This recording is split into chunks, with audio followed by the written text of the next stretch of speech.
മണ്ണുത്തി ഇടപ്പള്ളി ദേശീയപാതയിലെ പാലിയേക്കര ടോൾ പിരിവ് നിർത്താൻ ഹൈക്കോടതിയുടെ ഇടക്കാല ഉത്തരവ്. 4 ആഴ്ചത്തേക്കാണ് തകർന്ന റോഡിലെ ടോൾ പിരിവ് തടഞ്ഞത്. അറ്റകുറ്റപ്പണിക്ക് ശേഷം ടോൾ പിരിവ് മതിയെന്ന് Justice Muhammad Mushtaq, Justice Harishankar V Menon എന്നിവരടങ്ങിയ ഡിവിഷൻ ബെഞ്ച് ഉത്തരവിട്ടു. മണ്ണുത്തി ഇടപ്പള്ളി പാത തകർന്നുള്ള ഗതാഗതക്കുരുക്ക് ചൂണ്ടിക്കാട്ടി ടോൾ പിരിവ് അവസാനിപ്പിക്കണമെന്നാവശ്യപ്പെട്ട് കോൺഗ്രസ് നേതാവ് ഷാജി കോടങ്കണ്ടത്താണ് ഹൈക്കോടതിയെ സമീപിച്ചത്. റോഡ് നന്നാക്കി പ്രശ്നം പരിഹരിക്കാൻ ഹൈക്കോടതി 2 വട്ടം ദേശീയപാത അതോറിറ്റിക്ക് സമയം അനുവദിച്ചു. എന്നിട്ടും ഫലമില്ലാതെ വന്നതോടെയാണ് ടോൾ പിരിവ് നിർത്തിവെക്കാൻ ജസ്റ്റിസ് മുഹമ്മദ് മുഷ്താഖ്, ഹരിശങ്കർ വി മേനോൻ എന്നിവരടങ്ങുന്ന ഡിവിഷൻ ബെഞ്ച് ഉത്തരവിട്ടത്. 2 ആഴ്ചക്കകം പ്രശ്നം പരിഹരിക്കുമെന്ന് ദേശീയപാത അതോറിറ്റി ഇപ്പോഴും പറയുന്നുവെന്ന് പറഞ്ഞ കോടതി യഥാർത്ഥത്തിൽ എത്ര സമയം ആവശ്യമാണെന്ന് ചോദിച്ചു.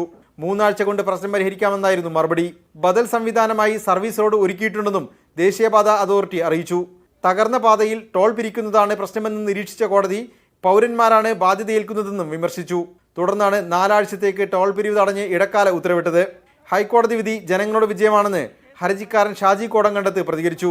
സുപ്രീം കോടതിയിലാണ് ആദ്യം ഞാനും T J Saneesh Kumar MLA കൂടി കൊടുത്തത്. അതിനുശേഷം ഇപ്പോൾ 2021 ഹൈക്കോടതിയെ സമീപിച്ചത്. 4 വർഷം ഈ കേസ് ഈ ദേശീയപാത അതോറിറ്റിയും കരാർ കമ്പനിക്കാരും വലിച്ചു നീട്ടിക്കൊണ്ടുപോയിരുന്നു. എന്തായാലും ഇത് ജനങ്ങളുടെ വിജയമാണ്, പാവപ്പെട്ട യാത്രക്കാരുടെ വിജയമാണ്. മീഡിയ 1 കൊച്ചി.